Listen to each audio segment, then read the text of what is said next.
Hello, welcome back to Let's Play Jane's Fighters Anthology as we continue with the reference materials.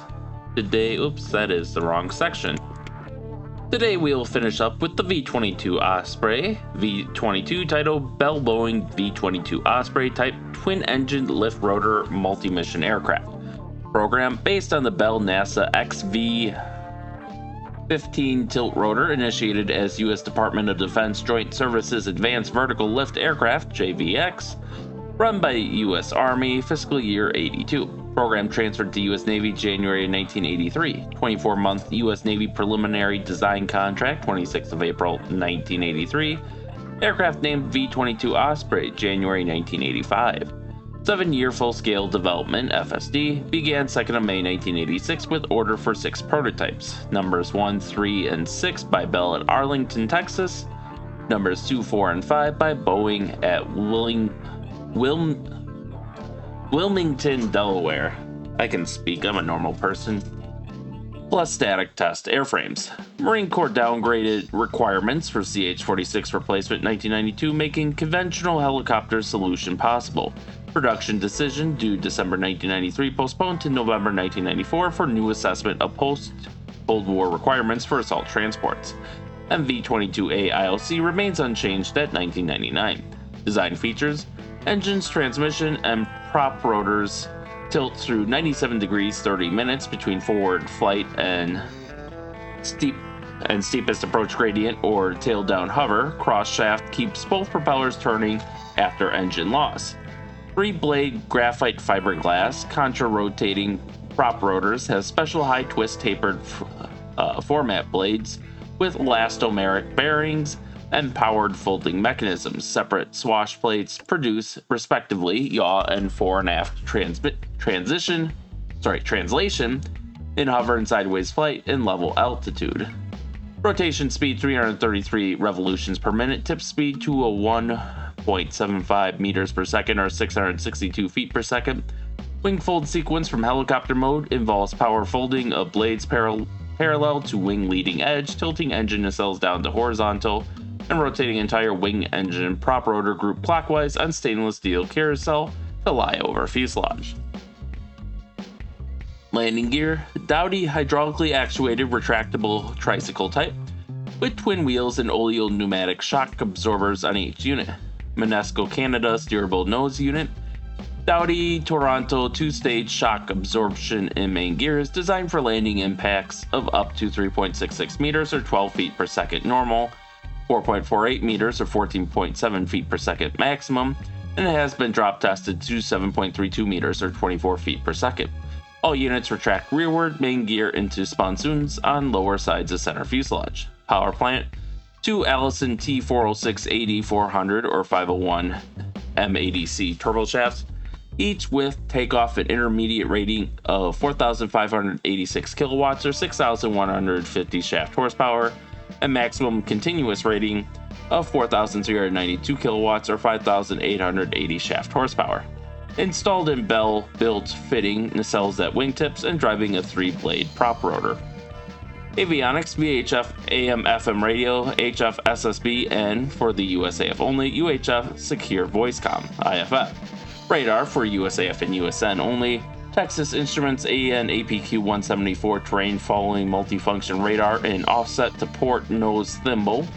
Flight TACAN VOR ILS, AHRS radar altimeter, and digital map displays. Jet Inc. ADI 350W standby altitude indicator. ADIN vector data acquisition and storage system to control data AN AYK 14 mission computers with Boeing IBM software. Instrumentation: pilot's night vision system and Honeywell integrated helmet display system. Radar-equipped aircraft have 2 Bendix King IP 1555 full-color multifunction displays. Mission variants of Hughes Aircraft AN AAQ-16 FLIR and undernose fairing. Self-defense: Honeywell AN AAR-47 missile warning system, radar infrared warning system, and chaff flare dispensers. Equipment: provision for rescue hoist over forward starboard cabin door. Armament: provision stipulated in December 1994 for nose cannon. Dimensions: external rotor diameter each 11.58 meters to 38 feet 0 inches. Rotor blade chord at root 0.9 meters or 2 feet 1.5 inches. At tip 0.56 meters or 1 feet 10 inches. Wingspan excluding nacelles 14.02 meters or 46 feet 0 inches, including nacelles 15.52 meters or 50 feet 11 inches. Width, rotors turning 25.55 meters or 83 feet 10 inches, stowed 5.61 meters or 18 feet 5 inches. Areas, rotor discs, each 105.4 meters squared or 1,134 square feet. Rotor blades, each 12.15 meters squared or 130.76 square feet. Weights and loadings provisional. Weight empty 15,032 kilograms or 33,140 pounds. Max fuel weight standard 6,215 kilograms or 13,700 pounds. With self-ferry cabin tanks 13,641 kilograms or 30,074 pounds. Max internal payload cargo 9,072 kilograms or 20,000 pounds. Performance estimated max cruising speed at sea level, helicopter mode 100 knots or 185 kilometers per hour or 115 miles per hour. At sea level, airplane mode 275 knots or 509 kilometers per hour or 360 miles per hour. At optimum altitude, airplane mode 314 knots or 582 kilometers per hour or 361 miles per hour. Max rate of climb at sea level, vertical 332 meters per minute or 1,090 feet per minute, inclined 707 meters per minute or 2,320 feet per minute. Surface ceiling 7,925 meters or 26,000 feet. Surface ceiling OEI 3,441 meters or 11,300 feet.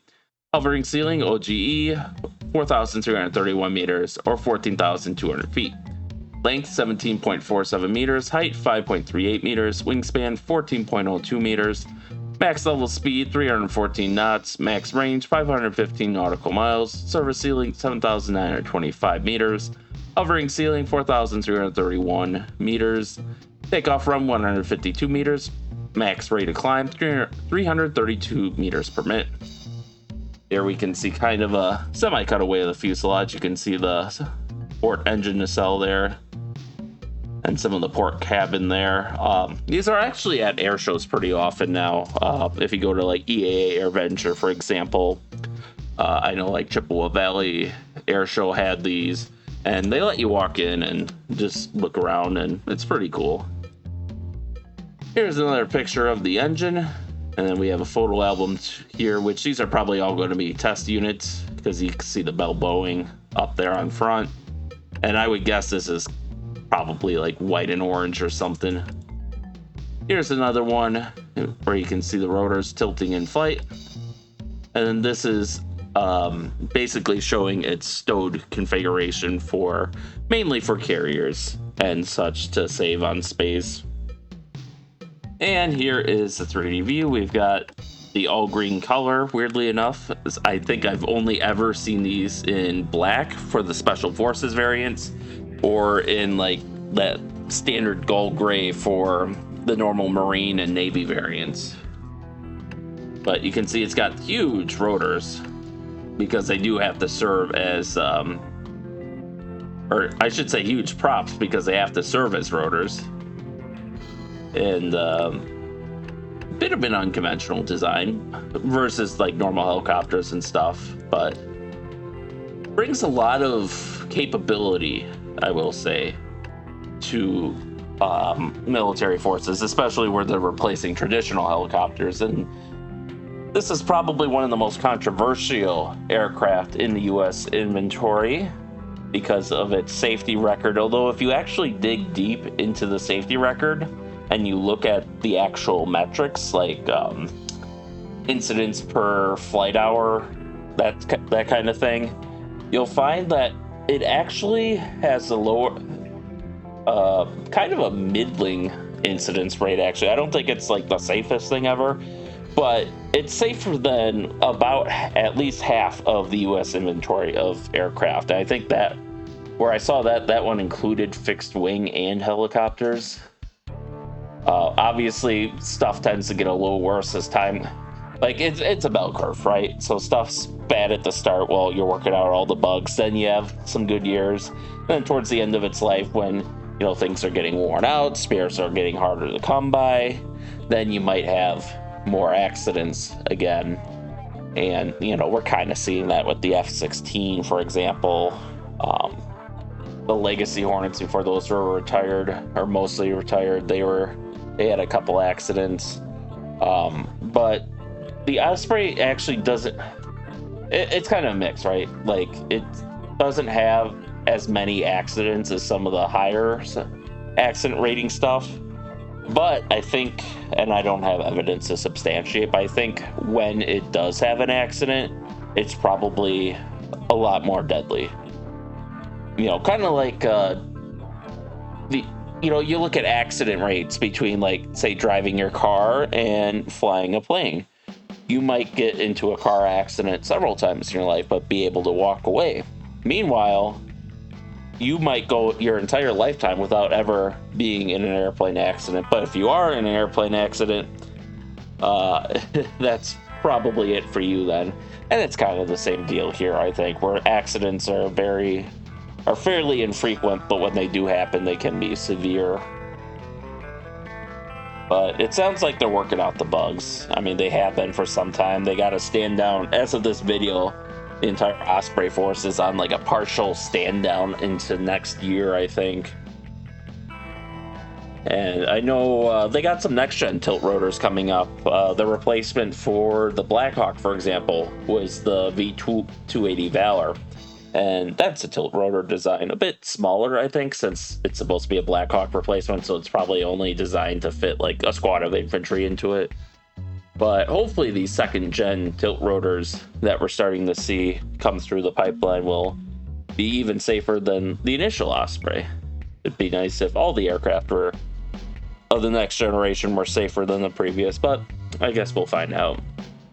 So, with that being said, thank you all for watching, and stay tuned for next time, and stay safe out there, and we'll see you then.